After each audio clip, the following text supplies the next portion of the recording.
নামাজের মধ্যে আরেকটা জায়গা আছে দোয়ার, সেজদায়। কখন? ওয়াসজুদ ওয়াক্তারিব। আল্লাহ বলেন সেজদা দাও, আমার কাছে আসো। সেজদায় পড়ে যা বলার আল্লাহরে বলবেন। মনে থাকবে? যুবক ভাইয়েরা, তোমাদের মনে থাকবে? যা চাইতে মনে চায় সেজদায় পড়ে চাও। তুমি যখন সেজদায় লুটিয়ে পড়ো, তুমি মসজিদের টাইলসে সেজদা দাও নাই, তুমি আল্লাহর কুদরতি পায়ের উপরে সেজদা দিয়েছো। সেজদায় আমরা আল্লাহর সাথে কথা বলবো। এজন্য আল্লাহর হাবিব তাকবীরে তাহরিমে বাঁধার পরে সানা পড়তেন, মাঝে মাঝে পড়তেন ওয়াজহাতু ওয়াজহিয়া লিল্লাযী ফাতারাস সামাওয়াতি ওয়াল আরদা হানিফান ওয়া মা আনা মিনাল মুশরিকিন। এখানে অনেক দোয়া পড়তেন। আল্লাহুম্মা বাঈদ বাইনি ওয়া বাইনা খাতায়ায়া কামা বাআদতা বাইনাল মাশরিকি ওয়াল মাগরিব। আল্লাহ, আমার আর আমার গুনার বোঝার মধ্যে এত দূরত্ব করে দাও, পৃথিবীর পূর্ব প্রান্ত আর পশ্চিম প্রান্তের মাঝখানে তুমি যত দূরত্ব রেখেছো। সুবহানাল্লাহ পড়েন। আমার পাপগুলোকে তুমি সাদা ধবধবে ঠান্ডা বরফের পানি দিয়ে ধুয়ে মুক্ত করে দাও। ও আল্লাহ, আমারে তুমি নিষ্পাপ বানিয়ে দাও। এই নামাজের শুরুতে এই দোয়াগুলো করলে কবুল করে কে? সর্বশেষ সালাম ফিরানোর আগে দোয়া করলে কবুল করে কে? লা ইউসাল্লিমান্না আহাদুকুম হাত্তা ইয়াতাআওয়াদা আন আরবা। চারটা জিনিস থেকে পানাহ না আছে আমার কোন উম্মত যেন সালাম না ফিরায়।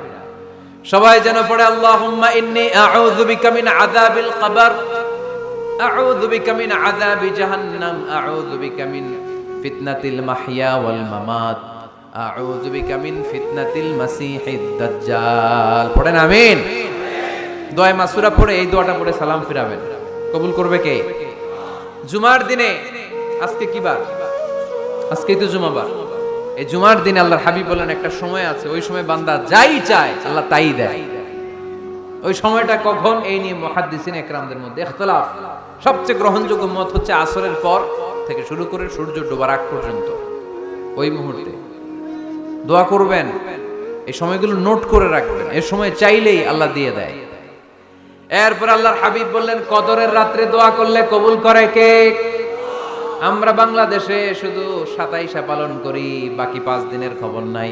এরকম আছে না নাই? 21, 23, 25, 27, 29 এই 5টা বেজর রাতে, যে কোনো রাতে কদর হয়ে যেতে পারে।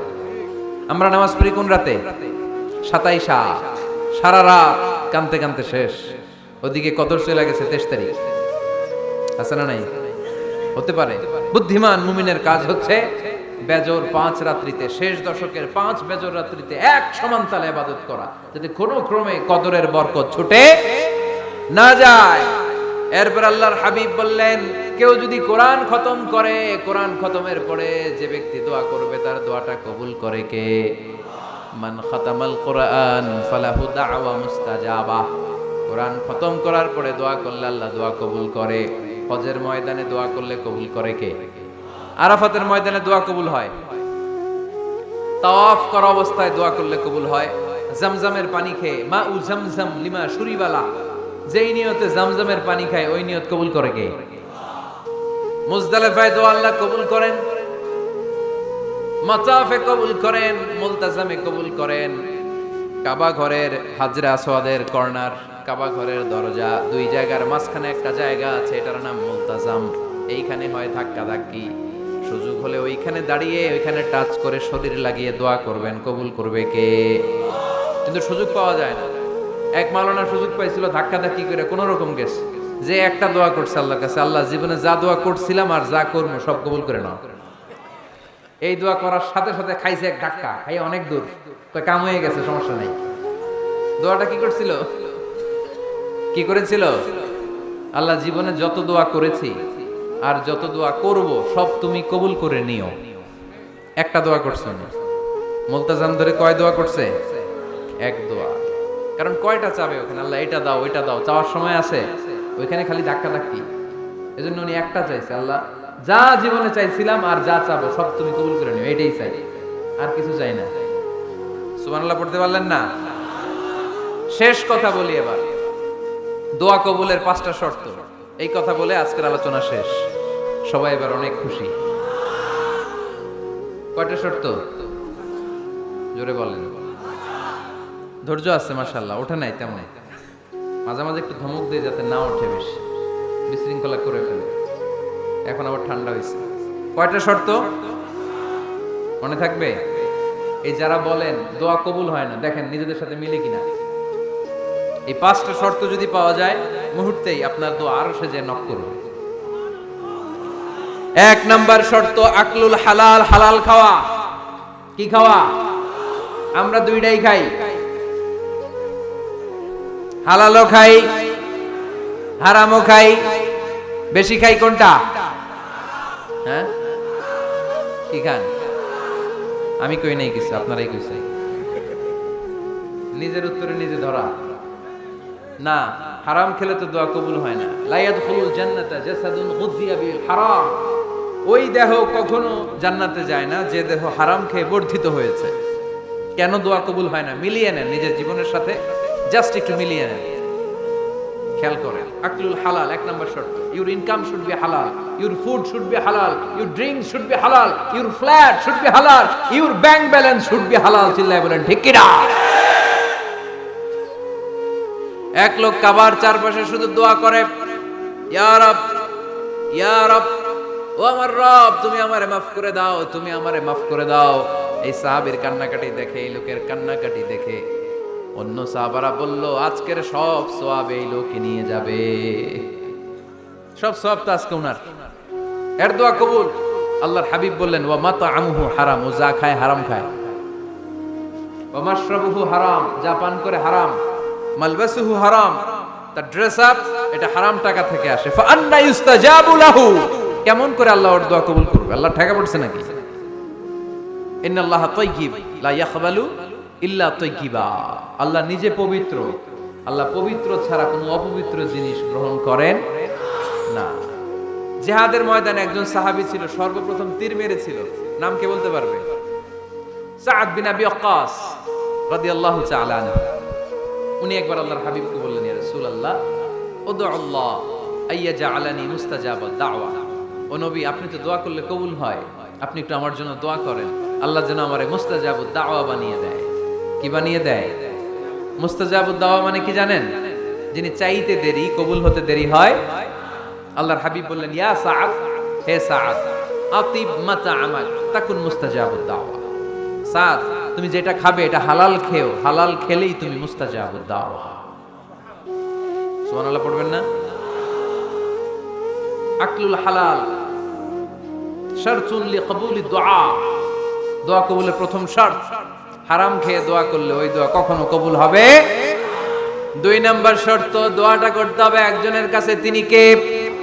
চাইতে হবে একজনের কাছে, তিনি কে?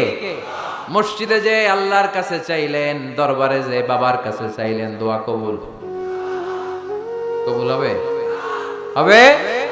চাইতে হবে একজনের কাছে, তিনি কে? অন্য কোথাও যেন আমরা না চাই। মাজারে যে যাওয়া যায় না, মাজার জিয়ারতের জন্য যাবেন, যে সালাম দিবেন, নিজের জন্য দোয়া করবেন, কবরে শুয়ে থাকা লোকটার জন্য দোয়া করবেন। ওখানে কিছু চাওয়া যাবে? চাইবেন কার কাছে? 2টা গেল শর্ত। 3 নাম্বার, ইয়াকিন থাকতে হবে যে আমার দোয়াটা কবুল হচ্ছে। যখন দোয়া করবেন আপনার এই বিশ্বাস থাকতে হবে, আমার রব আমার ফরিয়াদ শুনছে, তিনি আমার কথা শুনতে পাচ্ছে, আমি চাওয়া মাত্রই তিনি সব দিয়ে দিতে পারে, এবং আমার রব আমাকে ফিরাবে না, তিনি দিবেনই। এরকম ইয়াকিন থাকতে হবে। উদউ আল্লাহ ওয়া আনতুম মুকিনুনা বিল ইজাবা, এমন ভাবে দোয়া করো যে তুমি সুনিশ্চিত এই দোয়া কবুল হবেই। এই নিশ্চয়তা নিজে নিজে নিয়ে নেবে। আল্লাহর উপর ভরসা কম আমাদের, এই ভরসা জাগে না যারে উনি দিবেনই নিশ্চিত। আপনি নিশ্চিত হলে পেয়ে যাবেন নিশ্চিত। আপনার মধ্যে যদি সন্দেহ, হায় রে কবুল হয় না, না হয়, ওই দোয়া জীবনেও কবুল হবে না। ঠিক কিনা? 4 নাম্বার শর্ত, আসসালাতু আলা রাসূলিল্লাহ, আল্লাহর হাবিব সাল্লাল্লাহু আলাইহি ওয়াসাল্লামের উপর দুরূদ পড়া। কুল্লু দুআ মাহজুব মাওকুফুন বাইনাস সামাই ওয়াল আরদ। আমরা যা দোয়া করি সব আকাশ জমিনের মাঝখানে পেন্ডিং হয়ে থাকে। মা লাম ইউসাল্লা আলাইহি, আল্লাহর হাবিব বললেন যতক্ষণ না আমার উপর দুরূদ শরীফ পড়া হয়। আওয়াজ করে সবাই পড়েন সাল্লাল্লাহু আলাইহি ওয়াসাল্লাম। আল্লাহর হাবিব সাল্লাল্লাহু আলাইহি সাল্লামের উপর দুরূদ না পড়লে ওই দোয়া কঠিন খালে আল্লাহ কবুল করেন। আকাশ জমিনের মাঝখানে পেন্ডিং। মেসেজ করেছেন আপনার বন্ধুকে, আপনার মোবাইলে টাকা নাই, মেসেজটা কি হয়ে থাকে? পেন্ডিং, তাই না? যখনই টাকা ঢোকাবেন সাথে সাথে সেন্ড, আপনার সব দোয়া পেন্ডিং হয়ে আছে আকাশ। আজকে দুরূদ করে দিবেন, সব সেন্ড। মুআল্লাক, সব ঝুলে থাকে। মাহজুবুন মুআল্লাকুন বাইনাস সামাই ওয়াল আরদ। মনে থাকবে ভাইরা। 5 নাম্বার সর্বশেষ শর্ত হলো মুওয়াফাকাতুদ দুআ বিদ দাওয়াব। শুধু দোয়ায় কাজ হয় না, দোয়ার সাথে মাঝে মাঝে দাওয়ারও দরকার আছে না নাই? দোয়াও লাগবে, দাওয়াও লাগবে, ঠিক কিনা? আপনার ছেলের জন্য আপনি দোয়া চাইতে আসলেন, হুজুর দোয়া করেন। অনেকে কলম নিয়ে আসে আমাদের কাছে, কলম। আমি ভাবছি আমারে গিফট করবে, পরে কয় না, গিফট না, ফুদিয়া দেন। ফুদিয়া দেন কেন? আমার ছেলের পরীক্ষা, আপনার ফু পাইলে গোল্ডেন এ প্লাস। আমি কই সর্বনাশ, লেখাপড়া না করলে ডবল জিরো পাবে, দোয়ায় কাজ হবে না। আগে পড়াশোনা করতে হবে, তারপরে দোয়ায় কাজ হবে, ঠিক কিনা? দোয়াটা ভ্যালিউ অ্যাড করে, ইট অ্যাডেড দ্য ভ্যালিউ। কিন্তু আগে লাগবে লেখাপড়া, আগে লেখাপড়া। অসুস্থ হয়েছেন, খালি দোয়া চাইতেছেন। চিকিৎসা নেয়া বড় সুন্নাহ। আল্লাহর হাবিব সাল্লাল্লাহু আলাইহি ওয়াসাল্লাম অসুস্থ হলে চিকিৎসা নিতেন। সুবহানাল্লাহ পড়েন। দোয়ার সাথে দাওয়া লাগবে। এক ছেলে পীর সাহেব হুজুরের কাছে দোয়া চাইছে, হুজুর আমার সন্তান নাই, আল্লাহ যেন একটা ছেলে দেয়, দোয়া করেন। হুজুর দোয়া করছে, ছেলে হয় নাই। পরের বছর আবার দোয়া, হুজুর দোয়া করেন আল্লাহ যেন ছেলে দেয়, ছেলে হয় নাই। তৃতীয় বছর আইসা বলে, হুজুর দোয়া করেন, ছেলে হয় নাই। পীর সাহেব হুজুর মনে মনে কয়, ঘটনা কি? ওর ছেলে হয় না কেন? জিজ্ঞেস করলো, বাবা তুমি কি বিয়ে করছো? কয় না, বিয়া তো করি নাই। পীর সাহেব হুজুর বললেন, আগে বিয়েটা তো করবি, তারপরই না সন্তান। তো বিয়ের পর্বটা তো সারো, তবেই না সন্তান পাওয়া যাবে, ঠিক কি না? দোয়ার সাথে দাওয়া লাগে। আল্লাহর হাবিব সাল্লাল্লাহু আলাইহি ওয়াসাল্লামের আঙ্গুলে একবার বিচ্ছু পোকা কামড় দিল। প্রচন্ড ব্যথায় বিশ্বনবী কাতরাচ্ছেন, রেগে গেলেন আর বললেন, ও বিচ্ছু, মানুষও চিনোস না, নবীও চিনোস না, কোথায় কামড় দিবি, জায়গা পেলি না। কিন্তু বিশ্বনবী ব্যথা পাচ্ছেন। আম্মা জান আয়েশাকে বললেন রাদিয়াল্লাহু তাআলা আনহাকে বললেন, লবণের পানি নিয়ে আসো, গরম দাও, ভালো। উনি আরাম পাচ্ছেন আর সূরা ইখলাস পড়ে ফু দিতে লাগলেন, ফাতিহা পড়ে ফু দিতে লাগলেন। গরম পানি ঢালা শেষ, ফু দেওয়া শেষ, আঙ্গুলের ব্যথাও। দেখছেন কি কম্বিনেশন? দোয়াও লাগে, সাথে সাথে কি লাগে? দাওয়াও লাগে। দোয়া আর দাওয়া দুইটার সমন্বয়ে আপনাকে সফলতা দিবে কে? সফলতা একজনই দেয়, তার নাম জোরে বলতে হবে, তিনি কে? ব্যবসা যদি মন্দা থাকে, ব্যবসায় সফল হতে চান, সফলতা এনে দিবে কে? বিসিএস পরীক্ষা দিচ্ছেন, রিটেনে পাশ করেন না, পাশ করায় দিবে কে? বিয়ের ব্যবস্থা হচ্ছে না, ব্যবস্থা করে দিতে পারে কে? পাসপোর্ট জমা দেয়া, হুজুর ভিসা লাগে না, হুজুর কিচ্ছু করতে পারবে না, করতে পারে একজন, চিল্লায় বলেন তিনি কে? এজন্য বিপদে আপদে সব সময় আমরা ভরসা রাখবো আমাদের আল্লাহ রাব্বুল ইজ্জা ওয়াল জালালের উপর। আল্লাহর কাছে আমরা বেশি বেশি চাইবো। আল্লাহ ছাড়া কারো দরবারে আমরা হাত পাতি না, চিল্লায় বলেন ঠিক কি না? আমরা ফকির একজনের দরবারে, ঘাটে ঘাটে আমরা ফকির হইতে রাজি না, আমরা একজনের দরবারে ফকির। দরবারটা কার? দোয়া একটা শিল্প। যে টিপস গুলো শিখাইলাম আজকে, এগুলোর আলোকে আমরা যেন দোয়াটাকে আত্মস্থ করতে শিখি, যাতে দোয়া করার সাথে সাথে এই দোয়া আরো সে কবুল হয়ে যায়। আল্লাহ আমাদের সবাইকে কথাগুলো বুঝার ও আমল করার তৌফিক দান করো।